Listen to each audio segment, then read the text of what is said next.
ఈ పురాణాపూర్ అని మనకి ఓల్డ్ సిటీ ఉంది మేడం. ఆ, ఆ ఓల్డ్ సిటీ పక్కన చుడీ బజార్ అని ఒకటి ఉంటుంది. ఇది మనకి నైట్ టైం వస్తువులు అమ్ముతారు. ఫ్రైడే మార్కెట్ జరుగుతుంది ఓల్డ్ సిటీ. ఓల్డ్ సిటీలో. సో దానికి మూసీ రివర్ పక్కనే బస్తీ అదంతా. అసలు ఆ ఇల్లేంటి, ఆ రియలిస్టిక్ నిజంగా అసండి నేను సెట్ వేసినా కూడా అంత అందంగా రాదేమో. సెంటెన్స్ రాదు అసలు. ఎవరిల్లది ఎంతకేను? అంటే మేము ఒక 32 బస్తీలు తిరిగాం మేడం హైదరాబాద్ మొత్తంలో. ఆ, ఒక 32 చూసిన తర్వాత నాకు ఆ లోకల్ అంటే హైదరాబాద్ అనగానే జనరల్గా చూపిస్తారు చార్మినారో లేకపోతే ఇంకోటో, ఈ టోన్ నాకు అసలు వద్దనిపించింది. అథెంటిక్గా అనిపించాలి, అట్ ద సేమ్ టైము ఒక ఏదన్నా బ్యాక్గ్రౌండ్ కొత్తగా ఉండాలని. సో నేను ధోబీగఢ్ అనే బ్యాక్గ్రౌండ్, సో నాకు అక్కడ సర్చ్ చేస్తుంటే అక్కడ ధోబీగఢ్ దొరికింది. Okay okay. ధోబీగఢ్ దొరకడం వల్ల ఓకే ఒక క్యారెక్టర్కి, ఆ పక్కింటి రాజ్యం క్యారెక్టర్కి, సో ఆ ధోబీగఢ్ వల్ల నేను వెంటనే క్యారెక్టర్ చేంజ్ చేసుకున్నాను. ఓకే ఈ అమ్మాయి అక్కడ పనిచేస్తే బాగుంటుంది అన్న టోన్లో. సో ఒక రివరు, ఒక లొకేషన్, ఒక బస్తీ విజువల్గా చూపించడానికి హైదరాబాద్ అని తెలుస్తూ ఉంటుంది, కానీ కొత్తగా ఉంటుంది. అంతకుముందు నేను రీసెర్చ్ చేసుకున్నాను. ఆ సెటప్ని ఇంతవరకు ఎవరు చూపించలేదు. అది మన శేఖర్ కమల గారి సినిమాలో, నాగ చైతన్య, సాయి పల్లవి గారి సినిమాలో ఒక షార్ట్ ఒకటి ఉండదు ఆ బ్రిడ్జ్ మీద. సో అంతే తప్ప ఎక్కువగా దాన్ని చాలా ఎక్స్పోజ్ చేసింది ఏం లేదు. అక్కడ వెతుకుతూ స్టార్ట్ చేశాను. ఆ బస్తీ ఏంటంటే ఆ ఇల్లు సిచ్యువేషన్, ఆ ఇంట్లో మామూలుగా ఫ్యామిలీ ఉంటే దానికి ఒక 3 డోర్స్ ఉన్నాయి. జస్ట్ మనం కూర్చున్నంతే ఒక్కొక్క రూమ్, చిన్న రూమ్. దానికి 3 ఎంట్రీస్ ఉండడం వల్ల నాకు చాలా ఫ్లెక్సిబుల్గా అనిపించింది స్టేజింగ్ చేయడానికి, కంపోజ్ చేసుకోవడానికి అంతా. రిక్వెస్ట్ చేసాము ఒక 3 months మీరు ఇంట్లోంచి వెళ్ళిపోండి అని.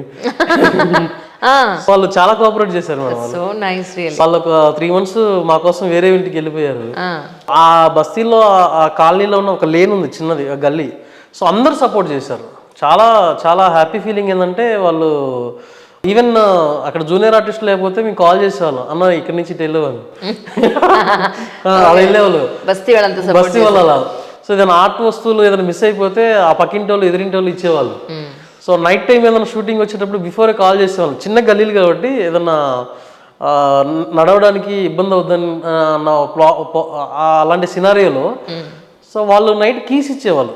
తెల్లారు ఆ వెహికల్స్ అన్ని మీరు ఇష్టం వచ్చిన దగ్గర పెట్టేసేసుకోండి, మాకు ఇప్పుడు డిస్టర్బెన్స్ లేదు లేని. వాళ్ళ కోఆపరేషన్ వల్ల మాకు చాలా హెల్ప్ అయింది. అది అంటే జనరల్గా నేను కూడా భయపడ్డాను, బస్తీ అంటే చుట్టుముడతారు, గోల్ చేస్తారు, డిస్టర్బ్ చేస్తారని. బట్ అసలు గాడ్ లక్ అనుకోవాలి, అది వాళ్ళ కోఆపరేషన్ అనుకోవాలి.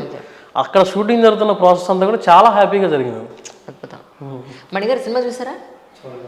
మీరు మీ ఆవిడ, మీ అబ్బాయిని కూడా తీసుకుని చూపించండి. నేను సిన్సియర్గా చెప్తున్నాను, నిజంగానే చూడండి. ఫ్రమ్ ద బిగినింగ్ నుంచి ఎదగడానికి ఏం చేసినా పర్వాలేదు అనే ఒక పాయింట్. నిజానికి ఈ రోజుల్లో అలాంటి వాళ్ళని నేను కళ్ళారా చూశాను సార్, నమ్ముతారా మీరు?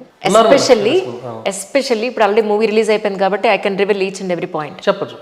వాళ్ళ సర్వైవల్ కోసం బంగారంలా ఉన్న ఫ్యామిలీస్ని వీడెళ్ళి కిలికి, I'm so sorry to say this word, ఎందుకంటే నా కళ్ళతో నేను చూశాను, అందుకని నేను ఇంత ఆవేశంగా నేను చెప్పగలుగుతున్నాను.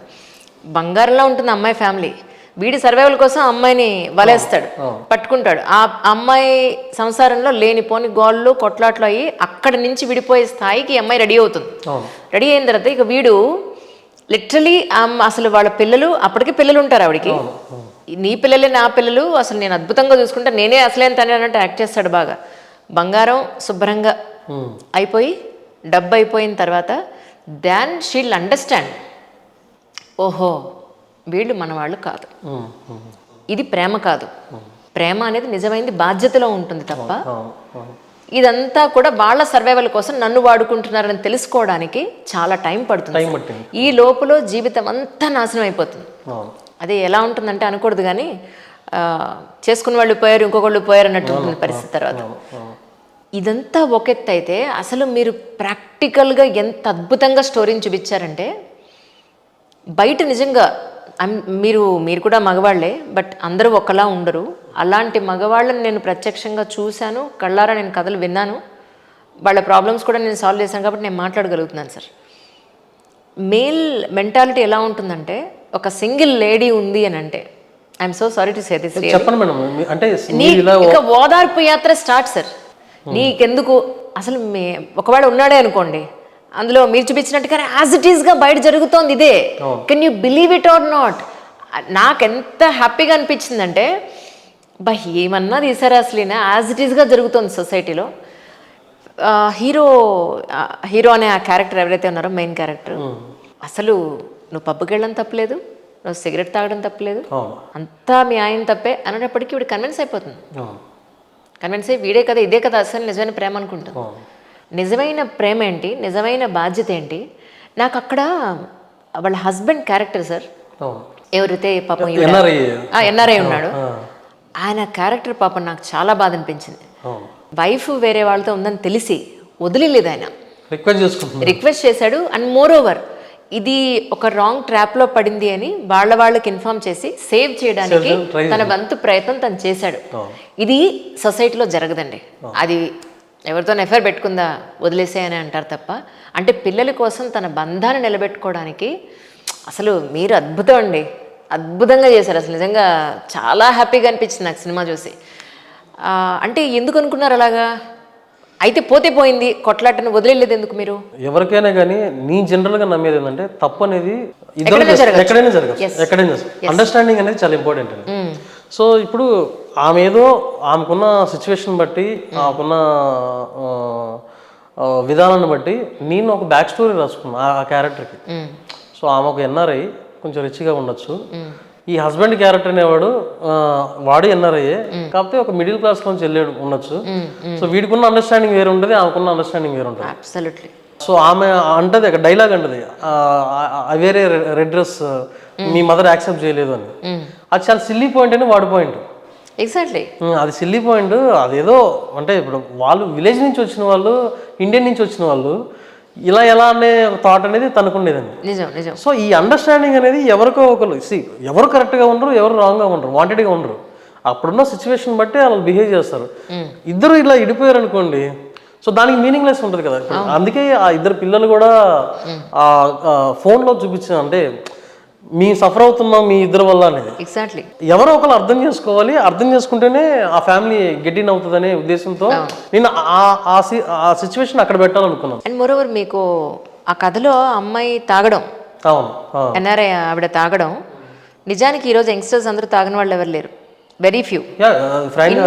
అది వాళ్ళు అలవాటు చేసేసుకుని రేపు పెళ్లి తర్వాత ఐదర్ హస్బెండో ఆర్ వైఫో అది డైజెస్ట్ చేసుకోలేని పరిస్థితుల్లో, లేదా వాళ్ళు ఇంకొంచెం పద్ధతిగా పెరుగుని ఉండొచ్చు, మాకు ఏ అలవాటు లేవు, మేము ఇలా పెరిగాం, మాకు ఇలానే ఉండాలి అనే పద్ధతిలో వాళ్ళు ఉన్నారనుకోండి, అమ్మాయినా అబ్బాయినా, అక్కడ ప్యాచప్ అవ్వదు సార్. నిజానికి కూడా పొరపాటున పిల్లలు పుట్టారంటే వాళ్ళ మధ్య నరకమే, ఇంకా నో డౌట్ అందులో. కానీ అక్కడ మీరు ఇండైరెక్ట్గా చెప్పిన పాయింట్ ఏంటి తెలుసా సార్ మీరు? అంటే మీరు మీ మనసులో అది ఉందో లేదో నాకు తెలియదు, కానీ అంటే సొసైటీని చూసిన పాయింట్ ఆఫ్ వ్యూ నేను మాట్లాడేది ఏంటంటే, ఇక్కడ దేనికైనా సమౌజ్జి కావాలి అంటారు కదా. ఇప్పుడు ఒక ఎన్ఆర్ఐ ఒక విలేజ్లో ఉన్న అమ్మాయిని చేసుకుంటే అంత ఈజీగా ఉండదు లైఫ్ లీడ్ చేయడం. లేదు, ఈ అమ్మాయి బాగా వెల్ ఎడ్యుకేటెడ్ అయి ఉండి ఆ అబ్బాయి ఇన్నోసెంట్ అయినా కూడా అక్కడ కూడా బ్యాలెన్స్ చాలా కష్టం. అక్కడ ఏంటంటే నువ్వు ఎలాంటి పరిస్థితుల్లో నువ్వు పుట్టి పెరిగావు, నీ అలవాట్లేంటి, నీ అభిరుచులేంటి, ఇక్కడ ఈ అమ్మాయి అయినా అబ్బాయి అయినా వీళ్ళు ఎలాంటి ఎన్విరాన్మెంట్లో పెరిగొచ్చారు, ఈ రెండు మ్యాచ్ అవ్వకపోతే వీళ్ళు ఎంతవరకు అడ్జస్ట్ అవ్వగలుగుతారు.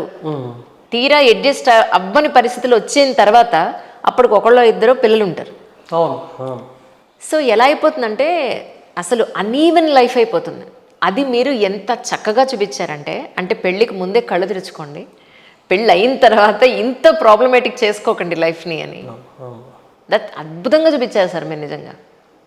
అసలు నేను అనుకున్నా ఇందులో మీదేమన్నా సొంత ఎక్స్పీరియన్స్ ఉందా? లేదు మేడం, లేదు, అంతేం లేదు. అంటే నేను ఇంకా నేను డైరెక్షన్ అయిన తర్వాత మ్యారేజ్ చేసుకుందని ఉన్నట్టున్నాను, కానీ అచ్చా ఇంకా సో మోస్ట్ ఎలిజిబుల్ బ్యాచులర్ అనమాట ఇక్కడ, అదే సంగతి.